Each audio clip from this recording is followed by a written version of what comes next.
ଯୁଦ୍ଧ କ୍ଷେତ୍ରରେ ଆର୍ମି ମାନେ ମଧ୍ୟ ସେହିପରି ସଜ୍ଜା ହେଇଥିବେ।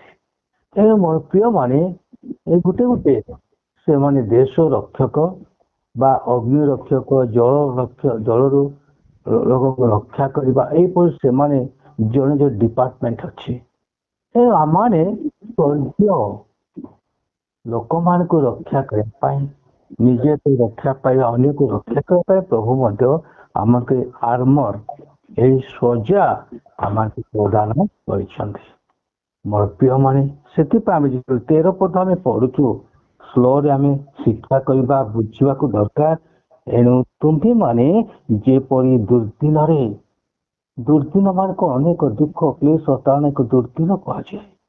ପ୍ରତିରୋଧ କରି ଆମେ ଯାହା ପ୍ରତିରୋଧ କରିବା, ଯାହାକି ଆମେ ପ୍ରତିରୋଧ ବନ୍ଦ କରିପାରିବା, ଯାହାକି ଆମେ ସେମାନଙ୍କୁ ହରାଇବା। ଯଦି ନିଆଁ ଜଳୁଛି, ନିଆଁକୁ ପ୍ରତିରୋଧ କେମିତି କରୁଛନ୍ତି? ତାହା ଦମକଳ ସାହାଯ୍ୟରେ ପାଣି ପକାଇ ତାହା ପ୍ରତିରୋଧ ବନ୍ଦ କରିପାରୁଛନ୍ତି। ମୋର ପ୍ରିୟମାନେ, ଯେତେବେଳେ ଗୋଟେ ଜାଗାରେ ଗଣ୍ଡଗୋଳ ସମସ୍ୟା ଅଛି, ତାହା ପ୍ରତିରୋଧ ପୁଲିସ ମାନେ ଯାଇ ପ୍ଲାଟୁନ ଯାଇକି ପ୍ରତିରୋଧ କରୁଛନ୍ତି। ଏଗୁଡାକ ପ୍ରତିରୋଧ।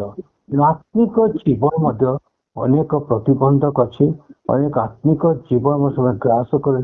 ଅନେକ ଆତ୍ମା ଗୁଡାକ ଅଛି, ତାହା ପ୍ରତିରୋଧ କରିବା ପାଇଁ ଆଜି ସ୍ୱର୍ଗୀୟ ସଜ୍ଜା ପ୍ରଭୁ ଯୀଶୁ ଖ୍ରୀଷ୍ଟ ଆମମାନଙ୍କୁ ପ୍ରଦାନ କରିଛନ୍ତି। ସେଇ ସଜ୍ଜା କଣ ଆମେ ଦେଖିବା, ପଛକୁ ଯିବା। ଅଟଳ ହୋଇପାର ଏଥି ନିମନ୍ତେ ଈଶ୍ୱର ଦତ୍ତ ସମସ୍ତ ସଜ୍ଜା ଗ୍ରହଣ। ଈଶ୍ୱର ଦତ୍ତ ସମସ୍ତ ସଜ୍ଜା ଗ୍ରହଣ। କେତୋଟି ସଜ୍ଜା ଅଛି ମାନେ?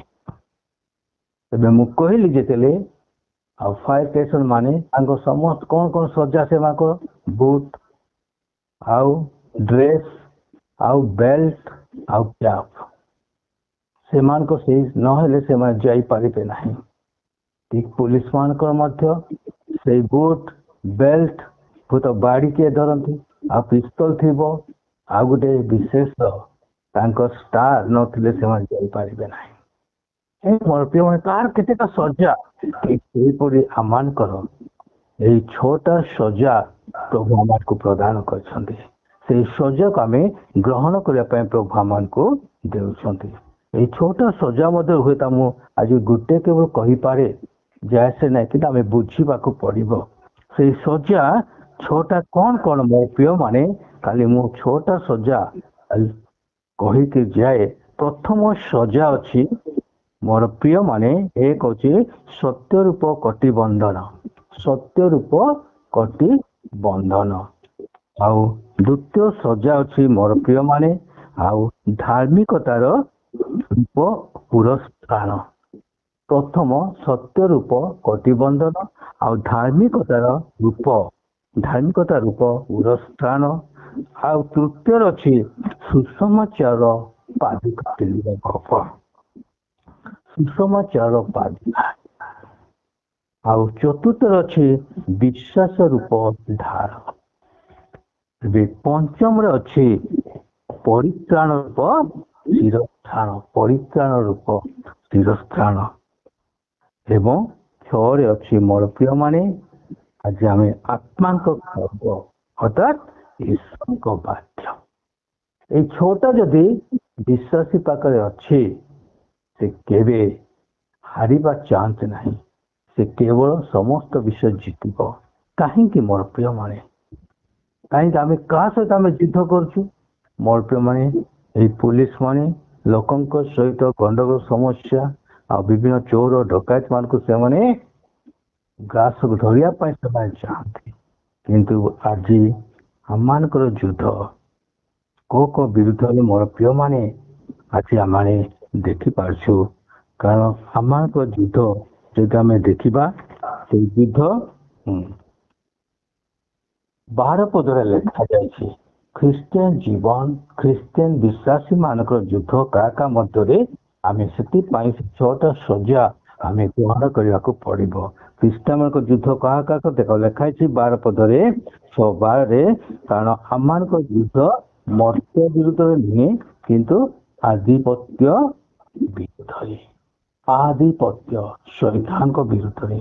କର୍ତ୍ତାପଣ ଯାହାର ଅଧିକାର ଦିଆହେଇଥିଲା ଏ ଜଗତ ବିଜୟ କର୍ତ୍ତା ଫଳ ସେଇ ଶୈତାନ ବିରୁଦ୍ଧରେ ଏବଂ ଅନ୍ଧକାର ଓ ଜଗତପତି ମାନଙ୍କ ବିରୁଦ୍ଧରେ, ଅନ୍ଧକାର ଶକ୍ତି ତା ଚେଲା ମାନଙ୍କ ବିରୁଦ୍ଧରେ, ଅନ୍ଧକାର ଶକ୍ତି ଜଗତ ମାନଙ୍କ ବିରୁଦ୍ଧରେ, ପୁଣି ଆକାଶ ସମୁଦ୍ର ଦୁଷ୍ଟାତ୍ମାଙ୍କ ବିରୁଦ୍ଧରେ। ମୋର ପ୍ରିୟମାନେ, ଆକାଶ ଯେତେ ଉଡୁଛି ଦୁଷ୍ଟାତ୍ମା ସେ ଆତ୍ମାଙ୍କ ବିରୁଦ୍ଧରେ ଚାରିଟା ବିଷୟରେ ଯୁଦ୍ଧ କରିବାକୁ ହେଲେ ଈଶ୍ୱରଙ୍କ ଦତ୍ତ ସଜା ଆମକୁ ଦରକାର। ତେଣୁ ମୋର ପ୍ରିୟମାନେ, ଆସନ୍ତୁ ଆଜି ଆମେ ପ୍ରଥମ ସଜା ବିଷୟରେ ଆମେ ଆଲୋଚନା କରିବା। ତାହାର 4ଟି ସଜା ମଧ୍ୟରେ ଆମେ ଜାଣିବାକୁ ପଡିବ ସେଇ ସଜା ଗୁଡାକ କଣ। ଯେତେବେଳେ ଜଣେ ପୋଲିସ ହେଉଛନ୍ତି ସେ କଣ କଣ ପିନ୍ଧିବାକୁ ପଡିବ ତାହା ପ୍ରସ୍ତୁତ ନହେଲେ, ତାହା ନ ଜାଣିଲେ ସେ ପୋଲିସ ହେଇପାରିବ ନାହିଁ କି କୌଣସି ସେ ଆଉ କୋଉ ଜାଗାକୁ ସେ ଯାଇପାରିବ ନାହିଁ। ଆଗରୁ ତାକୁ ସେଇ ଡିପାର୍ଟମେଣ୍ଟ ପାଇବା ସହିତ ତାକୁ ସେଇ ଶିକ୍ଷା ଦିଆଯାଏ।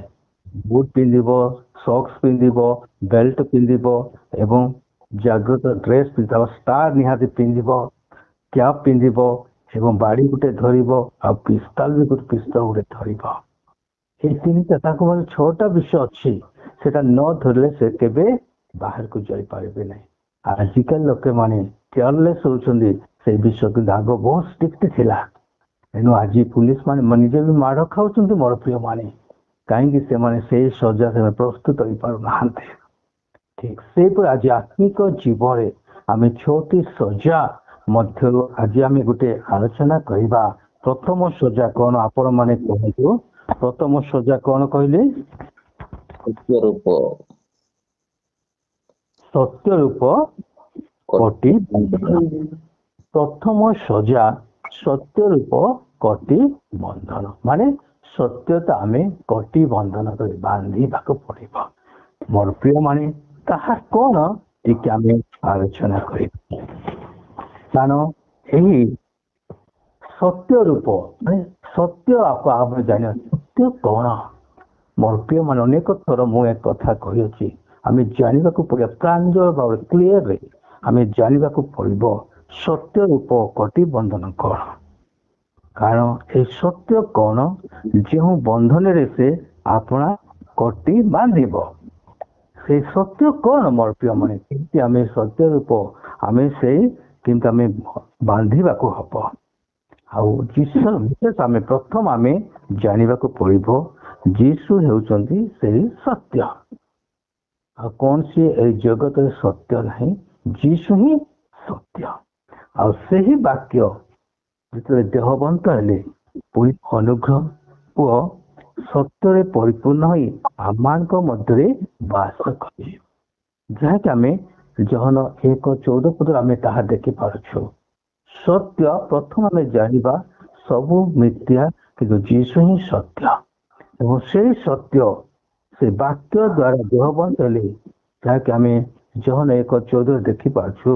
ସେଇ ବାକ୍ୟ ଦେହବନ୍ତ ହେଲେ ପୁଣି ଅନୁଗ୍ରହ, ସେଟା ଲେଖା ଅଛି, ଅନୁଗ୍ରହ ସତ୍ୟରେ ପରିପୂର୍ଣ୍ଣ ହୋଇ ଆମ୍ଭମାନଙ୍କ ମଧ୍ୟରେ ବାସ କରେ। ଦେଖନ୍ତୁ ମୋର ପ୍ରିୟମାନେ, ଆଉ ଯୀଶୁ ନିଜେ ବାକ୍ୟ, ସେ ବାକ୍ୟ ଦେହବନ୍ତ ହେଲେ, ଆଉ ଯୀଶୁ ନିଜେ ସତ୍ୟ, ସେ ସତ୍ୟ ଆଜି ଦେହବନ୍ତ ହେଇ ଆମମାନଙ୍କ ମଧ୍ୟରେ ବାସ କରିବାକୁ ଆସିଲେ। ଏଣୁ ଆମେ ସେଇ ସତ୍ୟ ରୂପ ବନ୍ଧନ, ଯେଉଁମାନେ ଯୀଶୁଙ୍କୁ ଗ୍ରହଣ କରିଛନ୍ତି, ବିଶ୍ୱାସ କରିଛନ୍ତି, ସତ୍ୟତା ଯୀଶୁ ପାଖରେ ହିଁ ସତ୍ୟ, ସବୁ ଜଗତ ମିଥ୍ୟା। ଏଣୁ ସେ ସତ୍ୟ ଯଦି ଆମେ ଦୃଢ ବିଶ୍ୱାସ କରି ଆମେ ଧରି ରଖିବା, ସେ ସତ୍ୟ ଆମମାନଙ୍କୁ ନିଶ୍ଚିତ ମୁକ୍ତ କରିବା।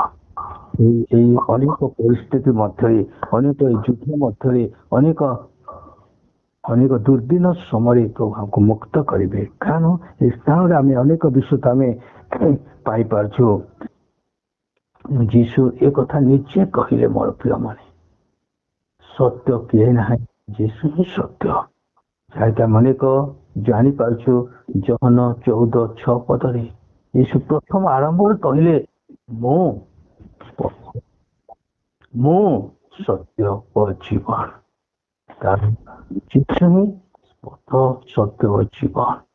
ତାଙ୍କ ଦେଇ ନ ଗଲେ କେହି ଆମେ ରାଜ୍ୟ ତ ପ୍ରବେଶ କରିପାରିବେ ନାହିଁ ଏବଂ ସତ୍ୟ ନ ଜାଣିଲେ ଆମେ କେବେ ମୁକ୍ତି ପାଇପାରିବା ନାହିଁ। এই সমস্ত ପରିପ୍ରେକ୍ଷୀରେ ତେଣୁ ଈଶ୍ୱରଙ୍କ ବାକ୍ୟ ହେଉଛି ସତ୍ୟ। ଈଶ୍ୱରଙ୍କ ବାକ୍ୟ ହେଉଛି ସତ୍ୟ, କାରଣ ଯୀଶୁ ନିଜେ ସତ୍ୟ ଥିଲେ। କାରଣ ବାକ୍ୟ ଦେହବନ୍ତ ହେଇଥିବାରୁ ବାକ୍ୟ ଯିଏ ଈଶ୍ୱର ସିଏ ଯୀଶୁ ସିଏ। ଏଣୁ ସେଇ ସତ୍ୟକୁ ଆମେ ଦୃଢ଼ ସ୍ୱରୂପେ ଦୃଢ଼ତା ରୂପେ ଆମେ ସତ୍ୟକୁ ଆମେ କଟିବନ୍ଧନ କରିବାକୁ ହେବ, ହୃଦୟରେ ଆମେ ରଖିବାକୁ ହେବ। ଆଉ ସତ୍ୟ ଦ୍ୱାରା ସେମାନଙ୍କୁ ଯୀଶୁ ଦିନେ କହିଲେ, ଜୋହନ 17:17 ମୋର ପ୍ରିୟମାନେ, ଯୀଶୁ ପ୍ରାର୍ଥନା କରୁଥିଲେ ମଧ୍ୟରାତ୍ରରେ ଯେତେବେଳେ ମୃତ୍ୟୁ ଆଉ ରାତି ପାଇ ତାକୁ ମୃତ୍ୟୁ କରିବାକୁ ହବ, କୃଷାର୍ପିତ ହେବାକୁ ହବ, ସେଇ ସମୟ ସେ ସତ୍ୟ ବିଷୟରେ ପ୍ରାର୍ଥନା କରୁଥିଲେ ତାହାଙ୍କ ବିଶ୍ୱାସୀ ମାନଙ୍କ ନିମନ୍ତେ, ଶିଷ୍ୟମାନଙ୍କ ନିମନ୍ତେ। ଆଜି ବି ପ୍ରଭୁ ସେଇ ବାକ୍ୟ ଆମକୁ ପ୍ରଯୁଜ୍ୟ ଅଟେ। ପରନ୍ତୁ ଜୋହନ 17:17 ଲେଖା ହେଇଛି,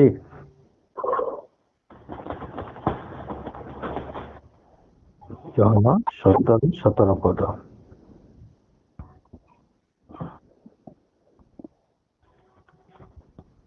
ସତ୍ୟ ଦ୍ୱାରା ସେମାନଙ୍କ ପବିତ୍ର କର, ତୁମ୍ଭେମାନେ ବାହ୍ୟ ତ ସତ୍ୟ।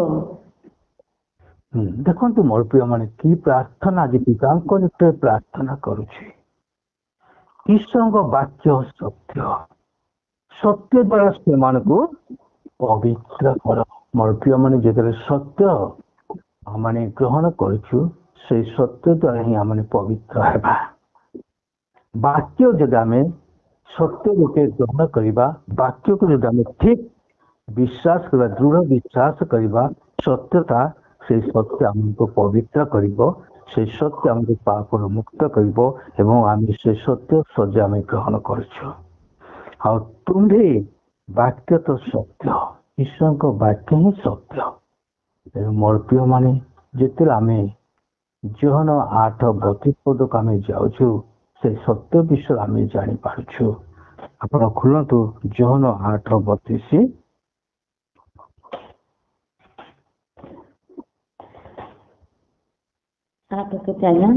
32 ପଦ।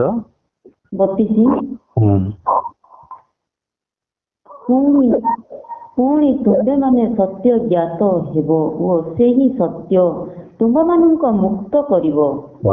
ଦେଖନ୍ତୁ ମୋର ପ୍ରିୟମାନେ, ଯେତେବେଳେ ଆମେ ସେ ସତ୍ୟ ଜ୍ଞାତ ହେବା, ଜ୍ଞାତ ମାନେ ହୃଦୟଙ୍ଗମ କରିବା, ଜ୍ଞାତ ମାନେ ଆମେ ସମ୍ପୂର୍ଣ୍ଣ ଭାବରେ ଜ୍ଞାନ ବୁଦ୍ଧି ସମସ୍ତ ଆମେ ଜାଣିପାରିବା। ଜ୍ଞାତ ହେବା ମାନେ ଗ୍ରହଣ କରିବା ହୃଦୟରେ, ଏହା ଜ୍ଞାତ।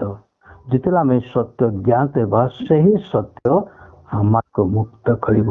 ଏହି ପାପାତ୍ମା ଏହି ଦୁର୍ଦିନ ସମୟରେ ଅନେକ ଦୁଷ୍ଟାତ୍ମା ମଧ୍ୟରେ ଆମେ ଜୟ ହେବା ସହିତ ମୁକ୍ତି ପାଇବାର ସେ ସତ୍ୟ ଜ୍ଞାନ ହେବା ଆବଶ୍ୟକତା।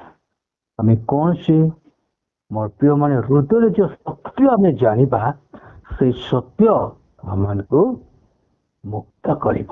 ତେଣୁ ଯୀଶୁ ହିଁ ସତ୍ୟ। ଆଜି ଅନେକ ଯେତେବେଳେ ବିଭିନ୍ନ ପରିସ୍ଥିତି ଆମ ଜୀବନରେ ଆସିଥାଏ, ଆମେ ଯୀଶୁଙ୍କୁ ଛାଡ଼ି ଆମେ ବିଭିନ୍ନ ପ୍ରକାର ମଧ୍ୟ ଆମେ କରିଥାଉ। କିଏ ଏକ ପାଞ୍ଜି କରିଥାନ୍ତି, କିଏ ତ ବିଭିନ୍ନ ପ୍ରକାର ନାହିଁ ଏଟା କ'ଣ ହେଇଛି ବୋଲି ଆମେ ଅନେକ ବିଭିନ୍ନ ମଣିଷ ଉପରେ ନିର୍ଭର କରିଥାନ୍ତି, କିଏ ତ ବିଭିନ୍ନ ପଥର ଉପରେ ନିର୍ଭର କରିଥାଏ। ବିଭିନ୍ନ ପ୍ରକାର ଆଜି ଲୋକମାନେ ନିର୍ଭର କରିଥାଏ, କାରଣ ଯୀଶୁଙ୍କ ଠାରେ ଯେ ମୁକ୍ତି ଅଛି, ସେ ସତ୍ୟଟା ସେ ଜ୍ଞାତ ହେଇନି। ହୋଇପାରେ ସେ ଖ୍ରୀଷ୍ଟିଆନ ହୋଇପାରେ, କିନ୍ତୁ ଯେଉଁ ପର୍ଯ୍ୟନ୍ତ ସେ ସତ୍ୟ ଜ୍ଞାତ ହେଇନି, ସେ କଟିବନ୍ଧନ ବାନ୍ଧିନି ହୃଦୟ ପଟାରେ, ସେ ପର୍ଯ୍ୟନ୍ତ ସେ କେବେ ଆଉ ସେ ବିଜୟ ହେଇପାରିବ ନାହିଁ। ଏଣୁ ମୋର ପ୍ରିୟମାନେ, ସେଥିପାଇଁ ଈଶ୍ୱରଙ୍କ ବାକ୍ୟ ଲେଖାଛି ଯେ ସତ୍ୟ ରୂପ କଟି ବାନ୍ଧିବା ପାଇଁ ମୋର ପ୍ରିୟମାନେ, ଆଜି ଆମେ ସତ୍ୟ ରୂପ ହୃଦୟ କୁପଟାରେ ଆମେ ବାନ୍ଧିବା। ଯେତେବେଳେ ବେଲ୍ଟ ବନ୍ଧାଯାଏ, ଅଣ୍ଟା ଷ୍ଟ୍ରଙ୍ଗ, ଠିକ ସେପରି ବେଲ୍ଟ ବାନ୍ଧିଲେ ତାର କାହିଁକି ବେଲ୍ଟ ବନ୍ଧାଯାଏ? ମୋର ପ୍ରିୟମାନେ, ବେଲ୍ଟ ନ ବାନ୍ଧିଲେ ଆଉ କଟିବନ୍ଧ ଷ୍ଟ୍ରଙ୍ଗ ରହିବ ନାହିଁ। କାହିଁକି ଟିକେ ହାଲୁକା ଆପଣ ବେଲ୍ଟ ବାନ୍ଧିଲେ ଦେଖନ୍ତୁ କେତେ ଟିକେ ଭଲ ଲାଗିବ। ଠିକ ସେପରି ସତ୍ୟ ରୂପ କଟିବନ୍ଧନ କରିବା ଦ୍ୱାରା ଆମେ ଠିକ ଭାବରେ ସମସ୍ତ ବିଷୟରେ ଆମେ ବିଜୟ ହେଇପାରିବା।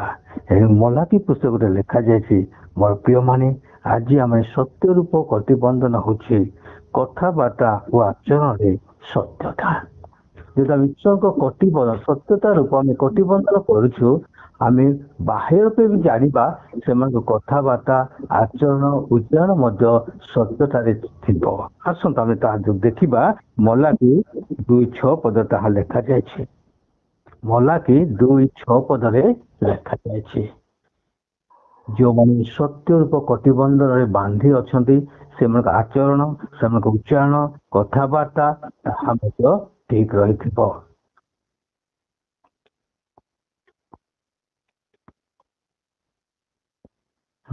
मलाकी 2:6 पद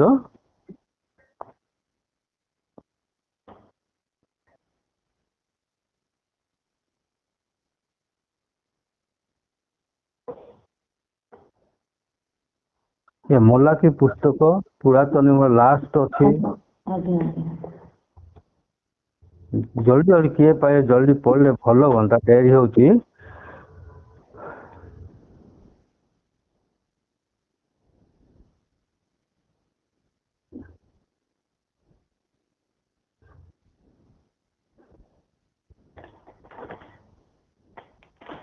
मलाकी के आज्ञा 2:6 पद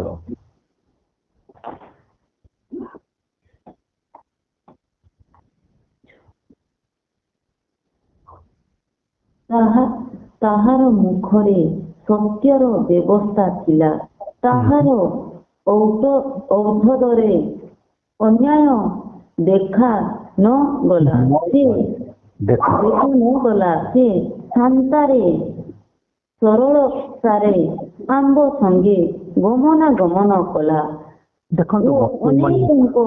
अनेक अधर्म फेराइले देखो आम स्थान देखा सत्य रूप कटिबंधन आज आम देखी कथबार्ता और आचरण सत्यता कहीं ताहार मुखर सत्यर व्यवस्था थिला जो माने सत्य कटिबंधन करते ताहांक मुखरे सत्यर व्यवस्था थिला आज अनेक विश्वासी माने राति पाइले मिछ कहवाटा राति पाई सेटा बहुत कष्टकर मिछ गोटे अभ्यास होता किसी नुहे बोली से अभ्यास परिणत ही बहुत मिछ कथा तेणु मोर प्रिय माने यहाँ लिखाई आचरण सत्यता कथबार्ता सत्यता दरकार तेणु मिछ गोटे साधारण विषय नहीं बाइबल लिखा जाए मिछ कहवा लोक स्वर्ग को जापारे ना बोली लिखाई तेणु ताहांक मुखरे सत्यर व्यवस्था थिला ताहांक मुखरे प्रत्येक मुखरे सत्यर व्यवस्था थिबा दरकार आ तार औषधारे अन्याय देखा नगला जदि मिछ जोटा प्रकाश होते अन्याय होचे और मोर प्रिय माने आज माने सत्यतारे सत्य कहवा कारण आमको ईश्वर व्यवस्था ईश्वर वाक्य से कटिबंधन कहवा अर्थ आम ईश्वर वाक्य व्यवस्था सत्य कथा कहवा सत्यता आम कहवा जोटा कि आम अन्याय केबे देखा न जाओ तेबे आम अनेक लोक मुक्त कर प्रथम पॉइंट सत्य रूप कटिबंधन कटी बांधा आ तृतीय को आम जीवा मोर प्रिय माने आ गोटे पद पदता आम जीवा आ तुम माने कौन थिलो अंधकार थिलो आम जानी नथिलु मिछ भी कहूलु आम अन्याय करूँ किंतु वर्तमान आम प्रभु सहभागितार जिते आलोक स्वरूप होइअछु आलोक संतान मान आम आचरण करवा और समस्त प्रकार उत्तमता धार्मिकता और सत्य आलोक फल स्वरूप है एटा एफिसियो जदि आपण मैंने 4:8 पद पढ़ंतु जानवे जो आम सत्य कटिबंधन बांधिबा तार प्रकाश परिप्रकाश कौन आम केमिति बास करुछु केमिति आचरण उच्चारण करुछु एही स्थान रे ताहा प्रकाश आम वाक्य द्वारा आम जन को जाना एणु एफिसियो तार 4:8 पद निमंते अच्छी जे उद्घर ଉଦ୍ଧରରେ ଅରଣ କରି ବନ୍ଦନୀ ମାନଙ୍କ ବନ୍ଦୀ କରି ନେଇଗଲେ। ଆଉ ମନୁଷ୍ୟ ଏପିସିଓ 4:8 ଆଜ୍ଞା ଏପିସିଓ 4:8 ଆଜ୍ଞା ପଢନ୍ତୁ କାଁ ପଢ। ଏଥି ନିମନ୍ତେ ଉତ୍କ ଅଛି ଯେ ଉଦ୍ଗ ଅଛି ସେ ଉଦ୍ଧିରେ ଅରଣ୍ୟ କରି ବନ୍ଦୀ ମାନଙ୍କ ବନ୍ଦୀ କରି ନେଇଗଲେ। ଆଉ ମନୁଷ୍ୟ ଆମମାନଙ୍କ ନାନା ବର ଦାନ କଲେ। ସେ ଅରଣ୍ୟ କଲେ ବୋଲି କହିବାର ଅର୍ଥ କଣ? ନା ସେ ମଧ୍ୟ ନିଶ୍ଚୟ ପୃଥିବୀକୁ ଅବରଣ କରିଥିଲେ। ଏ ସ୍ଥାନ ଆମେ ଦେଖିପାରୁଛୁ। ଆଉ ସେ ଏପିସିଓ ହୁଏତ ସେଟା କୋଉ ବାକ୍ୟରେ ଅଛି, ମୁଁ ସେଟା ଲେଖା ହେଇଛି, ତୁମମାନେ ପୂର୍ବେ ଅନ୍ଧକାର ଥିଲ କିନ୍ତୁ ପ୍ରଭୁଙ୍କ ସହଭାଗିତାରେ ଆଲୋକ ରୂପ ହୋଇଅଛ। ଆଉ ଆଲୋକର ସନ୍ତାନ ମାନଙ୍କ ପରି ଆଚରଣ କର, କାରଣ ସମସ୍ତ ପ୍ରକାର ଉତ୍ତମତା, ଧାର୍ମିକତା ଓ ସତ୍ୟ ଆଲୋକରେ ଫଳ ସ୍ୱରୂପ କରିଅଛ ବୋଲି ଏଟା ଲେଖା ହେଇଛି ତଳେ। ଆଉ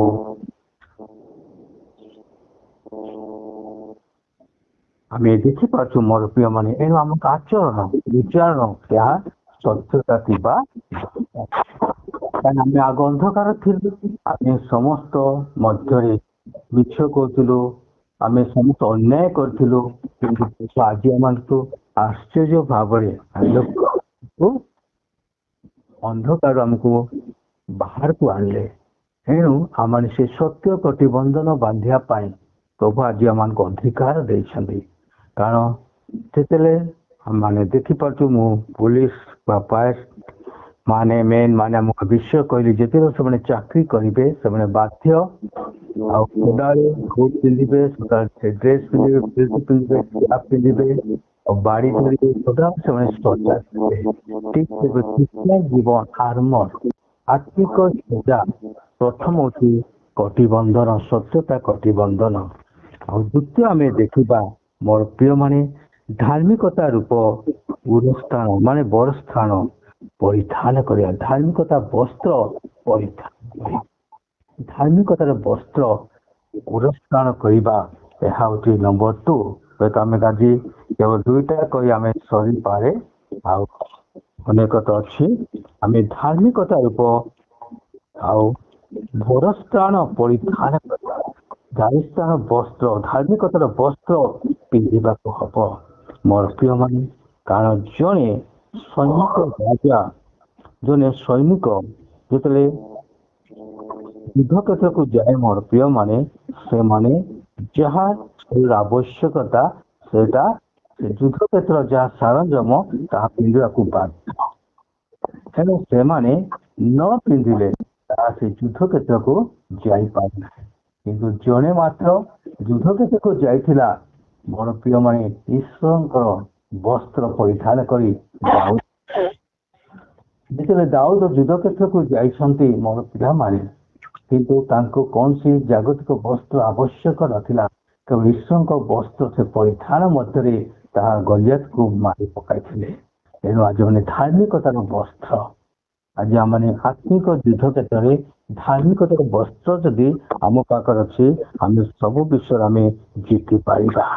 କାରଣ ବିଶ୍ୱାସର ହୃଦୟ ଖ୍ରୀଷ୍ଟ ଯୀଶୁ ତାହାଙ୍କ ଧାର୍ମିକତା ଉପରେ ନିବିଷ୍ଟ ଥିବାରୁ ସେ ତାର ସୁରକ୍ଷା ଅତ୍ୟନ୍ତ ପ୍ରୟୋଜନ ଅଟେ। ଧାର୍ମିକ ଲୋକ ବିଶ୍ୱାସ ଦ୍ୱାରା ବଞ୍ଚିବ। ଏ ଧାର୍ମିକ ବ୍ୟକ୍ତି ତାଙ୍କ ଜୀବନ ସମସ୍ତ ଧାର୍ମିକତା ଅଛି, କୃଷ୍ଣଙ୍କୁ ଗ୍ରହଣ କଲା ପରେ ଠିକ ଭାବରେ ଉତ୍ତମ ଭାବରେ ସେ ରହନ୍ତି, ତେବେ ସେ ନିଶ୍ଚିତ ସମସ୍ତ ବିଷୟ ଆମେ ସୁରକ୍ଷିତ ହୋଇପାରିବ। କାରଣ ବିଶ୍ୱାସର ସେହି ସ୍ଥାନ ହେଉଛି ଧାର୍ମିକତା। ବିଶ୍ୱାସୀର ସେ ବସ୍ତ୍ର, ଧାର୍ମିକତାର ବସ୍ତ୍ର କଣ? ଯୀଶୁ ଖ୍ରୀଷ୍ଟଙ୍କୁ ପରିଧାନ କରିବା, ଯୀଶୁ ଖ୍ରୀଷ୍ଟ ସମ୍ପୂର୍ଣ୍ଣ ବିଶ୍ୱାସରେ ଗ୍ରହଣ କରିବା। ଧାର୍ମିକତା ବିଶ୍ୱାସ ହୃଦୟକୁ ଖ୍ରୀଷ୍ଟ ଯୀଶୁଙ୍କ ଠାରେ ସୁସ୍ଥିର କରି ରଖେ ମୋର ପ୍ରିୟ। ଯେଉଁମାନେ ଧାର୍ମିକତା ଜୀବନଯାପନ କରନ୍ତି ସେମାନଙ୍କ ହୃଦୟ କେବେ ବିଚଳିତ ହେବ ନାହିଁ, ସେମାନଙ୍କ ହୃଦୟ କେବେ ଇତସ୍ଥିତ ହେବ ନାହିଁ। ସେମାନେ ପ୍ରଭୁଙ୍କ ଠାରେ ନିର୍ଭର ଭରସା କରି ସେ କେବେ ବିଚଳିତ ହେବେ ନାହିଁ। ଯାହାକି ଆମେ ଦେଖିପାରୁଛୁ ଗୀତ ସଂହିତା, ତାହା ଆମେ ଦେଖିପାରୁଛୁ 8:16 ପଦ ସେ କଥା ଲେଖନ୍ତି, ମୁଁ ଖ୍ରୀଷ୍ଟଙ୍କ ସମ୍ମୁଖରେ ରଖିଥିବାରୁ ମୁଁ କୌଣସି ପ୍ରକାର ବିଚଳିତ ହେବନି, କାରଣ ସେ ମୋର ଡାହାଣ ପାଖରେ ଥିବାରୁ ମୁଁ କୌଣସି ବିଚଳିତ ହେବି ନାହିଁ। ଯୋଉ ପ୍ରଭୁ ଆମେ ପ୍ରଭୁ ମୋର ରାଇଟ୍ ହ୍ୟାଣ୍ଡ, ପ୍ରଭୁ ମୋ ସମ୍ମୁଖରେ ଅଛି, ଏହା ହେଉଛି ବିଶ୍ୱାସର ଧାର୍ମିକତାର ବସ୍ତ୍ର ସ୍ୱରୂପ ଅଟେ। ତେଣୁ ମୋର ପ୍ରିୟମାନେ ଆଜି ଆମେ ପଢିବା ଗୋଟେ ପାଠ କଲି ଦେଖିବା ରୋମିଓ 3:22 ଟିକେ ପଢନ୍ତୁ, କଣ ଲେଖା ହେଇଛି ତାହା ଆମେ ଦେଖିବା। ରୋମିଓ 3:22।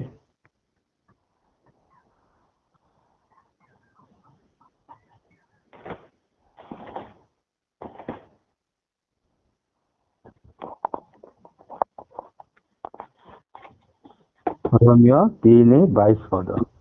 ଅର୍ଥାତ୍ ଈଶ୍ୱରଙ୍କର ଯେଉଁ ଧାର୍ମିକତା ଯୀଶୁ ଖ୍ରୀଷ୍ଟଙ୍କ ଠାରେ ବିଶ୍ୱାସ କରିବା ଦ୍ୱାରା ସମସ୍ତେ ବିଶ୍ୱାସୀଙ୍କର ପ୍ରତିବର୍ତ୍ତୀ, କାରଣ କୌଣସି ପ୍ରଭେଦ ନାହିଁ। ଦେଖନ୍ତୁ ମୋର ଲେଖା ଅଛି, ତେଣୁ ପ୍ରତ୍ୟେକ ଖ୍ରୀଷ୍ଟ ବିଶ୍ୱାସୀକୁ ଈଶ୍ୱରଙ୍କ ଠାରୁ ପ୍ରାପ୍ତ ପ୍ରତ୍ୟେକ ବିଶ୍ୱାସୀ ମର୍ତ୍ତ୍ୟମାନେ ଯେତେ ଜଣ ପ୍ରଭୁଙ୍କୁ ଗ୍ରହଣ କରିଛନ୍ତି ବିଶ୍ୱାସ କରିଛନ୍ତି, ପ୍ରତ୍ୟେକ ଈଶ୍ୱରଙ୍କ ଠାରୁ ପ୍ରାପ୍ତ ଖ୍ରୀଷ୍ଟଙ୍କ ଧାର୍ମିକତାକୁ, ଆମ ନିଜସ୍ୱ ଧାର୍ମିକତାରେ ଖ୍ରୀଷ୍ଟ ଧାର୍ମିକ ବ୍ୟକ୍ତି ଥିଲେ, ତାହାଙ୍କ ଧାର୍ମିକତାକୁ ଧରି ଯଦି ରଖିବାକୁ ଆମକୁ ହେବ ଏବଂ ଏହି ମନ୍ଦ ଜଗତରେ ଧର୍ମ ଜୀବନଯାପନ କରିବାକୁ, କାହିଁକି ଆମେ ଚତୁଃପାର୍ଶ୍ୱରେ ଏହି ମନ୍ଦ ଜଗତ ଆମକୁ ପଡ଼ିଅଛି। ଯେହେତୁ ଆମେ ଧାର୍ମିକତାର ବସ୍ତ୍ର ପରିତ୍ୟାଗ କରୁଛୁ, ସେ ବିଶ୍ୱାସର ଆମେ ରଖିଅଛୁ, ତେବେ ଆମେ ସେଇ ମନ୍ଦ ଜଗତରେ ଆମେ ଜିତିପାରିବା। କାରଣ ଏ ମନ୍ଦ ଜଗତ ଯୁଦ୍ଧ କରିବା ପାଇଁ ପ୍ରଭୁ ଆମକୁ ସେଥିପାଇଁ ସଜା ଗ୍ରହଣ କରିବା ପାଇଁ କହିଛନ୍ତି। ଏବେ ଆମେ ଧାର୍ମିକତାର ସଜା, ମୋର ପ୍ରିୟମାନେ ଆଜି ଆମମାନଙ୍କ ଜୀବନରେ ଧାର୍ମିକ ରୂପ ବସ୍ତ୍ର ପିନ୍ଧିବାକୁ ହବ। ଧାର୍ମିକତା କଣ? ହୃଦୟର ବସ୍ତ୍ର। ଯୀଶୁଖ୍ରୀଷ୍ଟଙ୍କ ଧାର୍ମିକତା ହୃଦୟରେ ଆମେ ପରିଧାନ କରିବାକୁ ହବ। ତେବେ ଆମେ ସମସ୍ତ ବିଷୟରେ ଆମେ ଜିତିବାକୁ ହବ। ଆମ୍ଭେମାନେ ଯେପରି ଅଧର୍ମ ଓ ସାଂସାରିକ ଅଭିଳାଷ ପରିତ୍ୟାଗ କରି ଏହି ବର୍ତ୍ତମାନ ଯୁଗରେ ସୁବୁଦ୍ଧି, ଧାର୍ମିକ ଓ ଭକ୍ତ ଭାବରେ ଜୀବନ ଯାପନ କରୁ। ଏଥିପାଇଁ ଖ୍ରୀଷ୍ଟ ଯୀଶୁ ଆମମାନଙ୍କୁ ସମସ୍ତ ଅଧର୍ମରୁ ମୁକ୍ତ କରିବାକୁ ଓ ଆପଣ ନିମନ୍ତେ ସତ୍କର୍ମରେ ଉଦ୍ଯୋଗୀ ନିଜସ୍ୱ ଲୋକ ରୂପେ ଶୁଦ୍ଧ କରିବାକୁ ଆମମାନଙ୍କ ନିମନ୍ତେ ସେ ଆପଣଙ୍କୁ ଉତ୍ସର୍ଗ କଲେ, ଜୀବନ ଦେଇଛନ୍ତି। ଏଥିରୁ ମୋର ପ୍ରିୟମାନେ ଆମେ ଧାର୍ମିକତା ସେ ବିଶ୍ୱାସରୁ ଆମେ ଧାର୍ମିକତା ବସ୍ତ୍ର ପିନ୍ଧିବା ଦ୍ୱାରା ଆମେ ସମସ୍ତ ଏହି ଦୁର୍ଦିନ ସମୟରେ ଜିତିପାରିବା। ଏହା ହେଉଛି ଧାର୍ମିକତାର କଟିବନ୍ଧନ ମଧ୍ୟ, ଏହା ହେଉଛି ଧାର୍ମିକତାର ବସ୍ତ୍ର ପରିଧାନ। ଯଦି ଆମେ ଅନେକ ବାଇବଲରେ ଲେଖା ହେଇଛି, ଆପଣ ତିତସ 2:12-14 ପଢିପାରିବେ, ମାଥ୍ୟୁ 5:20 ମଧ୍ୟ ପଢିପାରିବେ, 2 Corinthians 5:21 ମଧ୍ୟ ଦ୍ରଷ୍ଟାବ୍ୟ ଅଛ। କେବଳ ଗୋଟେ ପଦ ଆମେ ପଢିବା, ତିତସ 2:12-14 ପଦ ପଢିବା। ଏବେ ଆମେ ଧାର୍ମିକତାର ବସ୍ତ୍ର ବିଷୟରେ ପ୍ରଭୁ କଣ କହନ୍ତି ଆମେ ଜାଣିପାରିବା। କୋଉଟା ଆଜ୍ଞା? ଆଉ ତିତସ 2:12-14 ତିତସ ଲାଷ୍ଟ ଅଛି, ମାନେ ତିମୋଥୀ ପରେ ତିତସ ଅଛି।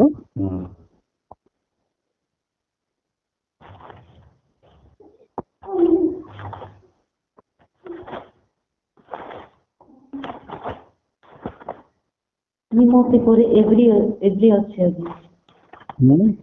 ତିମୋଥୀ ପରେ ଏଭ୍ରି ଅଛି। ତିମୋଥୀ ପରେ ତିତସ ଅଛି। ସେ ଗୋଟେ ଆକା ତିତସ ପଦ ନାହିଁ, ତାପରେ ଫିଲିପିଓ ପରେ ଏଭ୍ରି ଅଛି, ଦୁଇଟା ପରେ ଆଉ ଏଭ୍ରି ଅଛି। ହଁ ଗୋଟେ ଆକା ଅଛି ଆଜ୍ଞା। କେତେ କହିଲେ? ତାର 2:12 ପଦ।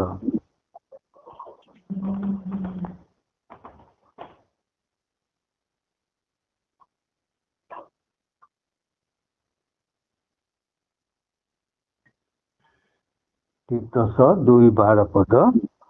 ପୁଣି ଆମ୍ଭେମାନେ ଯେପରି ଅଧର୍ମ ଓ ସାଂସାରିକ ଅଭିଶାଳ ପରିତ୍ୟାଗ କରି ଏହି ବର୍ତ୍ତମାନ ଯୁଗରେ ସବୁନ୍ଦି ଧାର୍ମିକ ଓ ଭକ୍ତି ଭାବରେ ଜୀବନ ଯାପନ କରୁ। ଦେଖନ୍ତୁ ମୋର ପ୍ରିୟ ମାନେ ଧାର୍ମିକତା ବିଷୟଟା ଲେଖା ଅଛି। ପୁଣି ଆମ୍ଭେମାନେ ଯେପରି ଅଧର୍ମ ଓ ସାଂସାରିକ ଅଭିଳାଷ ପରିତ୍ୟାଗ କରି ଏହି ବର୍ତ୍ତମାନ ଯୁଗରେ ସୁବୁଦ୍ଧି ଧାର୍ମିକ ଓ ଭକ୍ତ ଭାବରେ ଜୀବନ ଯାପନ କରୁ। ଯେତେବେଳେ ଆମେ ପ୍ରଭୁଙ୍କୁ ଗ୍ରହଣ କଲୁ, ପ୍ରଭୁ ଆମକୁ ନିଜର ସଜା ଧାର୍ମିକତାର ପରିସ୍ଥାନ ଧାର୍ମିକତାର ବସ୍ତ୍ର ଆମକୁ ଦେଇଛନ୍ତି। ଆମ ନିଜର ଧାର୍ମିକତା ନୁହେଁ, ଲେଖା ହେଇଛି ପୁଣି ଆମ୍ଭେମାନେ ଯେପରି ଅଧର୍ମ, ଆଗ ଆମେ ଅଧର୍ମ ଥିଲୁ, ଆଉ ଅଧର୍ମ ନାହିଁ। ସାଂସାରିକ ଅଭିଳାଷ ଅନେକ ଆମେ ଆଗ ସାଂସାରିକ ଅଭିଳାଷରେ ଆମେ ବୁଡୁଥିଲୁ, ବର୍ତ୍ତମାନ ସହିତ ମୁକ୍ତ କରିଛନ୍ତି। ପରିତ୍ୟାଗ କରି ବର୍ତ୍ତମାନ ଆମେ ଯୁଗରେ କଣ ହେବା ଦରକାର? ସୁବୁଦ୍ଧି। କୁବୁଦ୍ଧି ନାହିଁ ମୋର ପ୍ରିୟ ମାନେ, ସୁବୁଦ୍ଧି ଧାର୍ମିକ ଏବଂ ଭକ୍ତ ଭାବରେ ଜୀବନ ଯାପନ କରୁ। ଯାହାକି ପରିତ୍ରାଣର ବସ୍ତ୍ର ପରିତ୍ରାଣ ହଉଛି ଧାର୍ମିକର ବସ୍ତ୍ର ପରିଧାନ କରିବା। ଆମେ ପାପମୟ ଜଗତରେ ଅଛୁ ମୋର ପ୍ରିୟ ମାନେ। ଯେତେବେଳେ ଥରେ ମନେ କଥା କହିଛି, ପଦ୍ମ ଫୁଲ ଯେତେବେଳେ ଥରେ ସେ ପଙ୍କରୁ ବାହାରିଥାଏ ଆଉ ସେ କେବେ ପଙ୍କକୁ ଯାଏ ନାହିଁ, କେବଳ ସେ ପାରେ ମନ୍ଦିର ପୂଜା ପାଏ। ଠିକ ସେହିପରି ଆମେ ଥରେ ଆଜି ଆମେ ପାପାତ୍ମା ମଧ୍ୟରୁ ଅନ୍ଧକାର ଶକ୍ତି ପ୍ରଭୁ ଆମକୁ ବାହାର କଲେ, ନିଶ୍ଚିତ ଆମେ ପ୍ରଭୁ ଆମକୁ ଅନେକ ସଜା ଦେଇଛନ୍ତି। ସେଇ ସଜା ହେବା ଦରକାର। ପ୍ରଥମ ସଜା ସତ୍ୟ କଟିବନ୍ଧନ, ଦ୍ୱିତୀୟ ସଜା ଧାର୍ମିକତାର ବସ୍ତ୍ର ପରିଧାନ କରିବା। ଏହି ବସ୍ତ୍ରରେ ହିଁ ଆମେ ତାହାଙ୍କ ରାଜ୍ୟକୁ ଆମେ ଯାଇପାରିବା ଏବଂ ଏହି ଦୁର୍ଦିନ ସମୟରେ ଆମେ ଜିତିବାକୁ ହେଲେ ସେହି ବସ୍ତ୍ର ଦରକାର ଅଛି। ତେଣୁ ମୋର ପ୍ରିୟ ମାନେ, ଆଜି ଆମ୍ଭେମାନେ ଯେପରି ଅଧର୍ମ ଓ ସାଂସାରିକ ଅଭିଳାଷ ପରିତ୍ୟାଗ କରି ଏହି ବର୍ତ୍ତମାନ ଯୁଗରେ ସୁବୁଦ୍ଧି ଧାର୍ମିକ ଏବଂ ଭକ୍ତ ଭାବରେ ଜୀବନ ଯାପନ କରୁ, ସେଥିପାଇଁ ଆଉ ସେଇ ଖ୍ରୀଷ୍ଟ ଯୀଶୁ ଆମମାନଙ୍କ ସମସ୍ତ ଧର୍ମରୁ ଆମମାନଙ୍କୁ ମୁକ୍ତ କରିବାକୁ ଓ ଆପଣା ନିମନ୍ତେ କର୍ମରେ ଉଦ୍ୟୋଗୀ ନିଜସ୍ୱ ଲୋକ ରୂପେ ଶୁଦ୍ଧ କରିବାକୁ ସେ ଆମମାନଙ୍କ ନିମନ୍ତେ ଆପଣଙ୍କୁ ଦେଇଛନ୍ତି। ମୋର ପ୍ରିୟମାନେ, ଏଥିପାଇଁ ଆଜି ଆମେ ଯଦି ଆପଣ ଘରେ ପଢିପାରିବେ ମାଥ୍ୟୁ 5:20, ଦ୍ୱିତୀୟ କରନ୍ଥୀ 5:21 କଥା ଲେଖାଯାଇଛି। ତେଣୁ ଆସନ୍ତୁ ଆମେ 3 ନମ୍ବରକୁ ଯିବା। ବର୍ତ୍ତମାନ କାହିଁ 3 ନମ୍ବର ପର୍ଯ୍ୟନ୍ତ ହୋଇପାରେ, ସଂକ୍ଷିପ୍ତ ମୁଁ କହିବି। ସୁସମାଚାର ପାଦୁକା ପିନ୍ଧିବା। ଆଉ ତୃତୀୟ ସଜା ହଉଛି ସୁସମାଚାର ପାଦୁକା। ସୁସମାଚାର ପାଦୁକା, ସୁସମାଚାର କଣ ମୋର ପ୍ରିୟ ମାନେ? ଆଜି ଆମେ ଦେଖିବା ସୁସମ୍ବାଦ। ଆଜି ଆମେ ଦେଖିପାରୁଛୁ ଅନେକ ପେପର ଗୁଡାକ, ଆମେ ନ୍ୟୁଜ ପେପର ଆମେ ଦେଖିପାରୁଛୁ। କଣ କି ସେଇ ସମୟରେ ସୁସମ୍ବାଦ ନଥିବ, ଖାଲି ଦୁଃଖର ସମ୍ବାଦ। କିଏ ତ କିଏ ତ ଜଳରେ ବୁଡି ମରିଛନ୍ତି, କିଏ ତ କାହାକୁ ହତ୍ୟା କରିଛି, କିଏ ତ ଆକ୍ସିଡେଣ୍ଟ ହେଇଛି, କିଏ ତ କାହାକୁ ବହିଷ୍କୃତ କରାଯାଇଛି। କେବଳ ନ୍ୟୁଜ ପେପର ମାନଙ୍କରେ ସେଇ ସମ୍ବାଦ ହିଁ, ଦୁଃସମ୍ବାଦ ହିଁ ଆମେ ଶୁଣିବାକୁ ପାଉଛୁ। କୌଣସି ମଣିଷର ଉପକାର ବିଷୟ କି ମୁକ୍ତି ବିଷୟ କି ଆନନ୍ଦର ବିଷୟ ଆଜି ନାହିଁ। କିନ୍ତୁ ମୋର ପ୍ରିୟ ମାନେ, କିନ୍ତୁ ପ୍ରଭୁ ଆଜି ଆମମାନଙ୍କୁ ଏମିତି ଗୋଟେ ସ୍ପେସିଆଲ ଥିଙ୍ଗ ଦେଇଛନ୍ତି, ସୁସମାଚାରର ପାଦୁକା ପିନ୍ଧିବା ପାଇଁ। ସେ ସୁସମାଚାର ପାଦୁକା କୋଉଠି ଅଛି?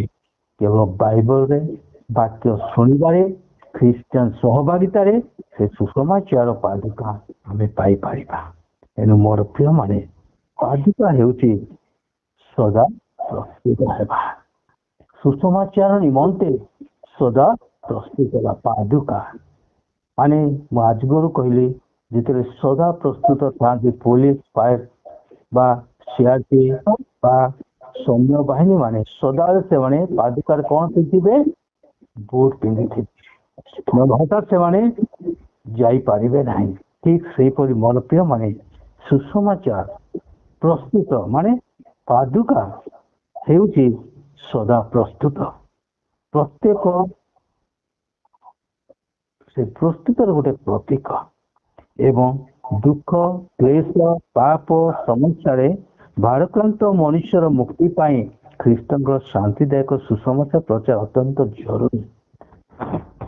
ଆଜି ଆମମାନଙ୍କ ପାଦୁକା ଆମେ ପାଦୁକା ହଉଛି ସୁସମାଚାର ପାଦୁକା ପିନ୍ଧ ବୋଲି ଲେଖା ହେଲା। এই ସଜା ପ୍ରଭୁ ଆମକୁ ଦେଇଛନ୍ତି। ସୁସମାଚାର ପାଦୁକା, ସେଇ ପାଦୁକା ହଉଛି ସଦା ପ୍ରସ୍ତୁତ।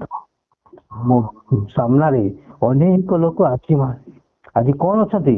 କ୍ଲେଶରେ ଅଛନ୍ତି, ପାପରେ ପତିତ ଅଛନ୍ତି। ଆଜି ଅନେକ ଦିନହୀନ ଦରିଦ୍ର ଅଛନ୍ତି, ଦୁଃଖରେ ଭାଙ୍ଗିଛନ୍ତି। ଆଜି ବିଭିନ୍ନ ନିରାଶ ହତାଶରେ ଅଛନ୍ତି। ମୋର ପ୍ରିୟମାନେ ସେମାନଙ୍କୁ ପଦେ ଆମେ କହିକିରି ସେମାନଙ୍କୁ ଶାନ୍ତି ତ ଦେଇପାରିବା, ପଦେ ସେମାନଙ୍କୁ ପରିଚୟ ଉଠେଇ ବି ପାରିବା। ମୋର ପ୍ରିୟମାନେ ସେଥିପାଇଁ ଆଜି ପ୍ରଭୁ ଆମମାନଙ୍କୁ ସୁସମାଚାର ପାଦୁକା ସଦାସଦା ପ୍ରସ୍ତୁତ ଥିବା ପାଇଁ ଆଦେଶ ଦେଉଛନ୍ତି।